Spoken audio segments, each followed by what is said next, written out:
네, 줄서기와의 전쟁입니다. 혹시 위원님은 맛집 기다릴 때 몇 시간까지 기다려보셨어요? 저 전주 쪽에 내려가서 막걸리 집 가가지고 1시간 정도 기다려본 게 아마 저한테는 최장으로 기다린 시간.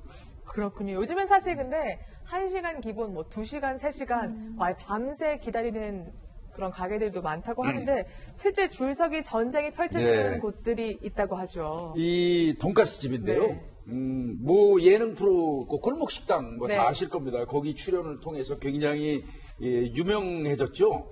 그런데 그 이 업장이 번호표를 받지 않으면 어렵다는 겁니다. 네.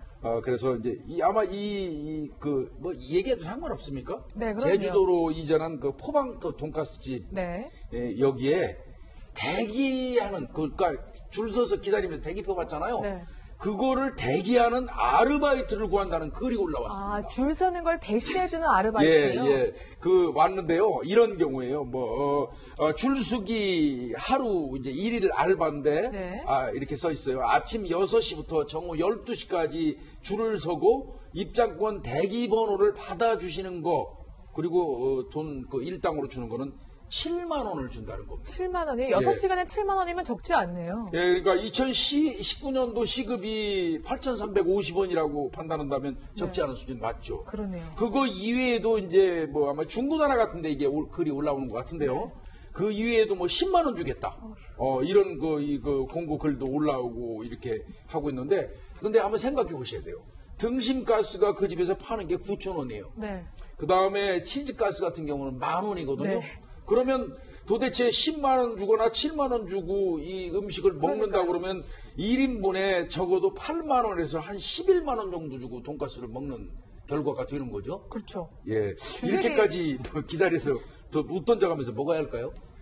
글쎄요. 주객이 전도된 거네요. 그러니까 10,000원짜리 돈가스 먹자고 10만 원짜리 아니면 8만 원짜리 알바 쓰는 거잖아요. 그렇죠?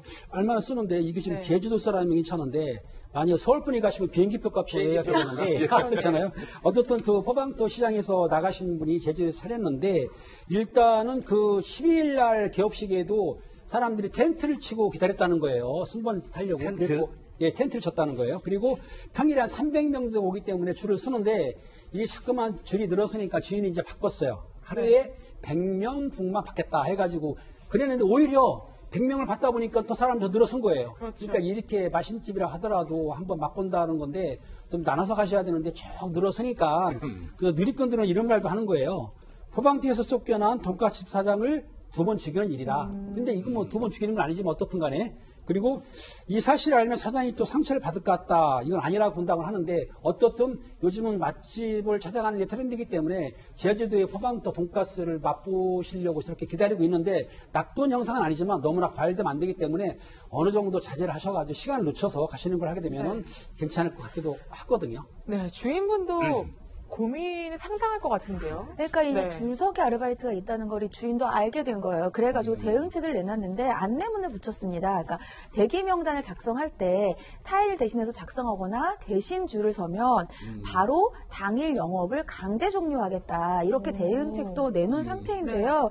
사실은 이게 예를 들면 안표 같은 거는 경범죄 처벌법 위반이에요. 그렇죠. 근데 이건 안표가 아니잖아요. 내가 받은 대기 순번을 비싸게 파는 건 또 아니고 단순히 다른 사람이 줄 서주는 걸 내가 돈을 받고 대신 서주는 거라서 법적으로 제재할 방법은 없지만 우리가 맛있는 걸 먹으려는 것은 즐거우려고 하는 거잖아요. 그러니까 서로 즐거운 한돈 내서 하는 것이 좋지 않을까 싶습니다.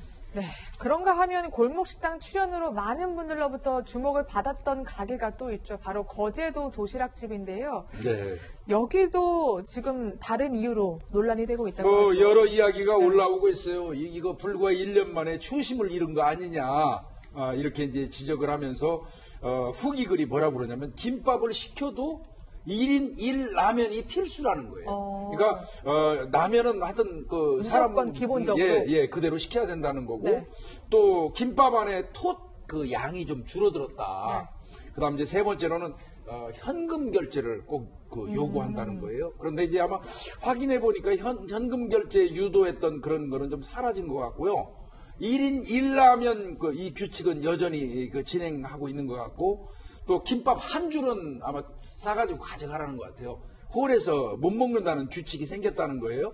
네. 그러다 보니까 이제 그 백종원 씨 같은 경우는 이거 추심을 좀 잃었다, 좀 실망스럽다 이런 의견을 개진하고 있습니다. 네. 그러니까 저희가 여러분들이 바로 이해하실 수 있는 방송 출연 가게들로 좀 예를 들어봤는데 사실 줄서기 알바도 그렇고요. 요즘에 1인 뭐 1라면, 1인 1메뉴, 1인 1커피 이렇게 공지하는 가게가 많더라고요. 네, 종종 있어요. 그러니까 네. 식당도 그렇고 카페도 그렇고 이게 왜 그러냐면 이제 아주 뭐 3명이 왔는데 하나만 시키고 넓은 자리를 차지하고 오래 앉아 있으면 이 주인 입장에서는 또 사실상 영업에 좀 지장이 있기 때문에 그렇죠. 이러한 네. 공지를 하는 가게들이 있는데요.